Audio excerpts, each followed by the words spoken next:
अस्सलाम वालेकुम दोस्तों, अपने नेक्स्ट वीडियो के साथ आपको वेलकम करता हूं अपने इस चैनल में। उम्मीद है सब खैरियत से होंगे। तो चलते हैं आज की अपनी अहम न्यूज़ और इन्फॉर्मेशन की जानब। सबसे पहले दोस्तों बात करेंगे कि स्पेन नेशनलिटी इम्तिहान के बारे में। इन पढ़ों के लिए एक अच्छी खबर है जो कि काफ़ी अहमियत की हमल है। इसको कवर करूंगा और आप लोगों के साथ ये खुशखबरी शेयर करूंगा। उसके बाद कौन सी राय को बेहतर इन्फॉर्मे और जुबान, इसके बारे में बेशुमार दोस्तों के कमेंट आए हैं। इसको कवर करूंगा और इसमें अहम इन्फॉर्मेशन आपको प्रोवाइड करूंगा। कागजात और पोस्टल के बारे में एक अहम खबर है।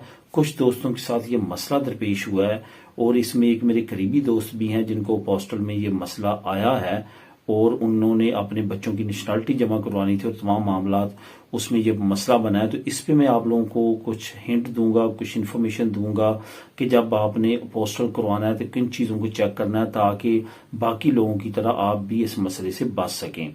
इस पे बात करेंगे और आखिर में बात करूंगा कि एक बड़ा एहतजाज जो है वो मुनक्कद किया गया है हुकूमत के खिलाफ और उस पर हुकूमत से कुछ मुतालबात किए गए हैं जो कि हर इमिग्रेशन के वाले लोगों के लिए तकरीबन 99% लोगों के लिए ये एहतजाज बहुत ज़्यादा लाजम था और बहुत ज़्यादा इसकी अहमियत है। इस पे बात करेंगे वीडियो के आखिर में। तो सबसे पहले तो आपको बताता चलूं कि आज आपको लिंक कौन कौन से मिलेंगे। एक तो आपको मिलेगा स्पेन नेशनलिटी इम्तिहान के बारे में, अनपढ़ों के बारे में जो अच्छी खबर है, इसका लिंक मिलेगा आपको। और दूसरा लिंक मिलेगा आपको बड़ा एहतजाज और हुकूमत से जो मुतालबात किए हैं इसके बारे में। जो दोनों लिंक्स आपको नीचे डिस्क्रिप्शन में मिल जाएंगे, आप दोनों को खुद क्लिक करके रीड कर सकेंगे। तो दोस्तों सबसे पहले तो बात करते हैं कि स्पेन नेशनलिटी इम्तिहान के बारे में अच्छी खबर कौन सी है और जो अनपढ़ों के लिए इसमें एक अहम शर्त थी वो खत्म की गई है और किस तरह से आप अनपढ़ लोग जो हैं वो फायदा उठा सकेंगे, इस पे बात करते हैं सबसे पहले। तो दोस्तों सबसे पहले तो आपको ये बताता चलूं कि स्पेन नेशनलिटी लेने के लिए आपको पता है कि दो एग्जाम बहुत ज्यादा जरूरी हैं। एक देलिया दोस यानी कि स्पेन लैंग्वेज, आपको उसका एग्जाम देना है। 60% उसके पासिंग मार्क हैं, वो आपने देना है। तो फिर आप जो है वो सर्टिफिकेट लेने के बाद जो है वो स्पेन की नेशनलिटी अप्लाई कर सकते हैं। दूसरा है सीसीएसए। सीसीएसए आपको माशरती मालूमात होनी चाहिए कि स्पेन की प्रोविंसेस कितनी है, स्पेन के झंडे का कलर कितना है, स्पेन का पहला आइन कब पास हुआ, इस वक्त स्पेन का प्रेसिडेंट कौन है, कौन सा यहाँ पे चल रहा है आइन, कौन सा चल रहा है, कौन सा सिस्टम चल रहा है डेमोक्रेटिक, उसके बारे में। जो इस वक्त किंग है उसके नाम का पूछा जा सकता है। इस तरह के क्वेश्चन आपसे पूछे जा सकते हैं ताकि आपसे पता कर सकें वो कि क्या आप स्पेन के बारे में वो माशरती अलूम का नॉलेज रखते हैं जो कि आपके लिए जानना जरूरी है क्योंकि आप स्पेन के बाशिंदे बनने जा रहे हैं। तो इस तरह के क्वेश्चन जो है वो सीसीएसई के एग्जाम में पूछे जाते हैं। आपको पता है कि जो जब अनपढ़ों का मामला सारा सामने आया तो उस वक्त उन्होंने काफी ज्यादा जो है इस पे जो मामला चलाए और काफी नए प्रोग्राम लॉन्च किए।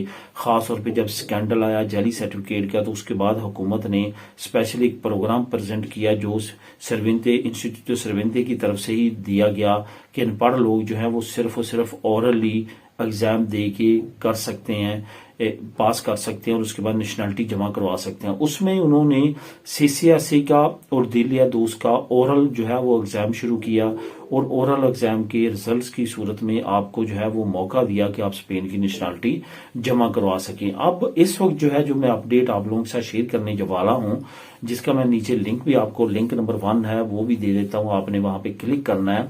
वहां पे हुकूमत ने कुछ नई अपडेट दी है और इसमें अनपढ़ों के लिए भी एक अपडेट दी है और एक सहूलत नई प्रोवाइड की है।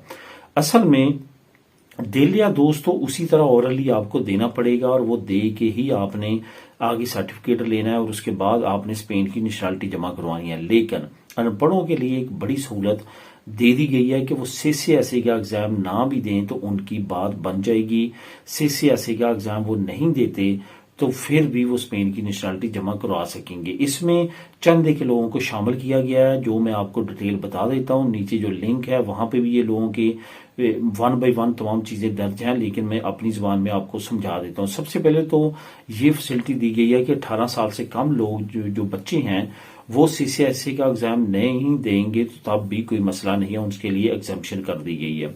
मजदूर जो है वो 65% तक जो मजदूर लोग हैं वो भी नहीं देंगे तो उनका भी कोई मसला नहीं है, वो स्पेन की नेशनलिटी जमा करवा सकते हैं। ये याद रखें कि सीसीएसई की मैं बात कर रहा हूं, दिलिया दोस्त की नहीं कर रहा।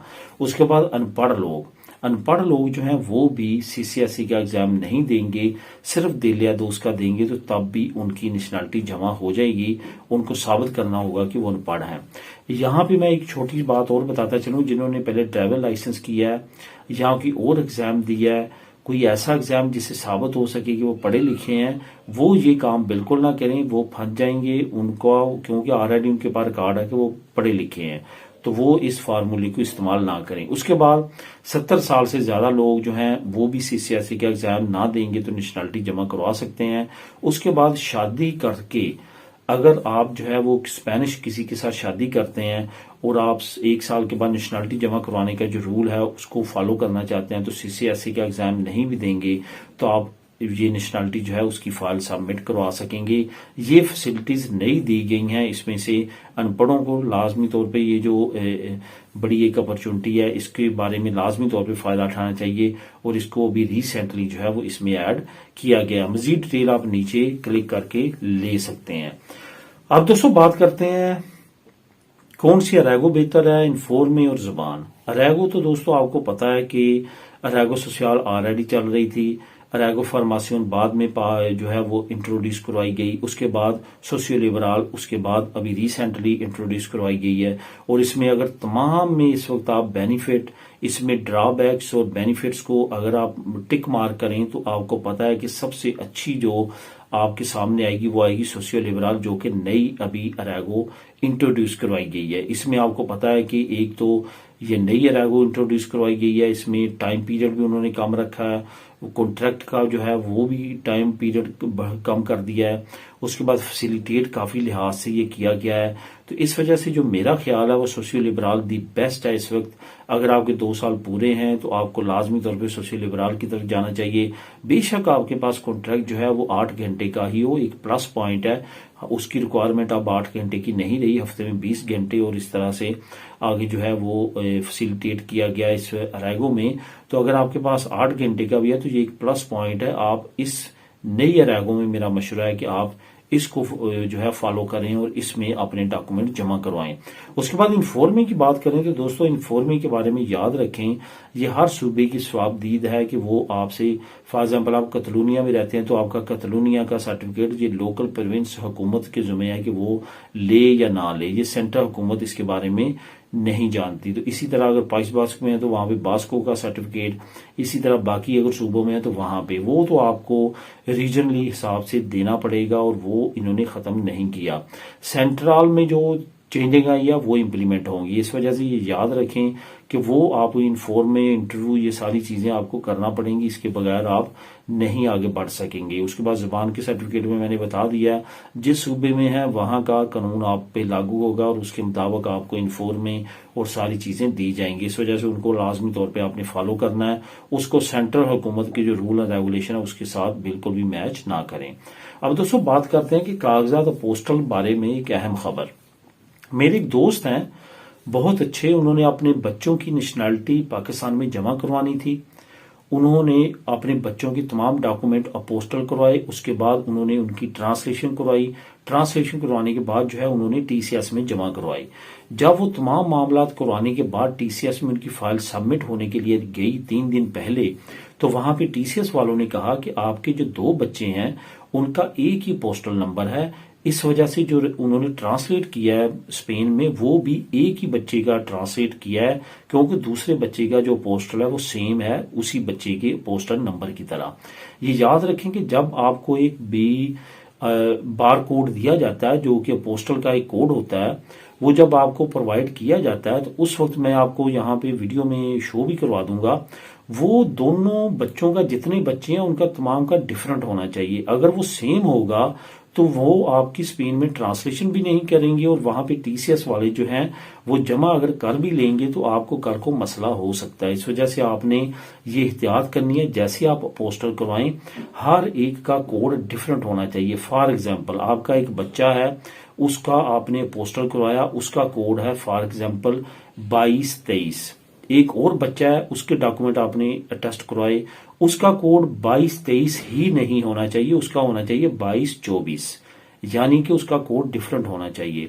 अब इस जो मेरा ये जो दोस्त है, इसके साथ क्या मसला बना कि दोनों बच्चियों के कोड 22-23 ही लगा दिए गए, डिफरेंट नहीं है, जिसकी वजह से अब उनकी ट्रांसलेशन जो करवाई गई है स्पेन से, जो ट्रांसलेटर से, उसने भी एक ही बच्चे की है, दूसरे की नहीं की, क्योंकि दोनों के कोड सेम है, उसने एक ही पोस्टल मेंशन किया है। तो ये अब मसला उसको टीसीएस में जाके बना है। फाइल तो जमा हो चुकी है, लेकिन अब उसको परेशानी तो लगी हुई है कि कल को वो दोबारा मांग सकते हैं। उसका यही तरीका है कि अगर किसी के साथ इस तरह का मसला हुआ, वो डॉक्यूमेंट तैयार करके अपने पास रखे, जैसे वो मांगे कि 10 दिन के अंदर अंदर हमें नए दें, तो वो आपके पास तैयार पड़े हों तो आप फौरन सबमिट करवा दें। यही इसका हल है, इसके अलावा और की हल नहीं है। तो इस तरह से आपने फाइल जब लेनी है पोस्टर करवा के, वो कोडों को लाजमी तौर पे चेक कर लेना है। अब दोस्तों बात करते हैं आखिर में एक बड़ी खबर की, ये भी काफी अहम खबर है। असल में बार्सिलोना में इतवार वाले दिन एक बड़ा एहतजाज ऑर्गेनाइज किया गया, जो 5 बजे शुरू हुआ, तकरीबन 3 से 4 घंटे जारी रहा और उसने तमाम सेंटर एरिया जो है वो मफलूज कर दिया। ये था मकानों की किराए के बारे में एहतजाज, कि जो एक तो मकान मिल नहीं रहे, अगर मिल रहे हैं तो उनके किराए बहुत ज्यादा हैं। जिन लोगों ने ऑलरेडी मकान किराए पे लिए हुए हैं, उनके एम्प्लॉयर किराए को बढ़ाने की जिद कर रहे हैं और इस तरह के मामला चल रहे हैं। और इनकम और अगर किराए का डिफरेंस देखा जाए तो वो बहुत कम रह गया है, यानी कि हैंड टू माउथ वाली सिचुएशन बन चुकी है। इस वजह से बहुत ज्यादा लोगों ने हजारों की तादाद में एहतजाज किया और हुकूमत से मुतालबा किया कि इसके बारे में नए कवानीन बनाए जाएं। एयरबीएनबी को, Booking.com को जो है वो बैन किया जाए, ताकि टूरिस्टों को घर कम मिले, बल्कि लोकल लोगों को घर ज्यादा मिले, जिससे कीमतें भी कम होंगी और इसके साथ साथ लोगों को रिलीफ भी मिलेगा किरायों में। अब देखते हैं हुकूमत इस पे क्या स्टेप्स लेती है। बहरहाल ये एहतजाज काफी बड़े लेवल का था। इसकी मजीद डिटेल आप नीचे लिंक को क्लिक करके रीड कर सकते हैं। मिले नेक्स्ट वीडियो में नई अपडेट्स के साथ। अल्लाह हाफिज।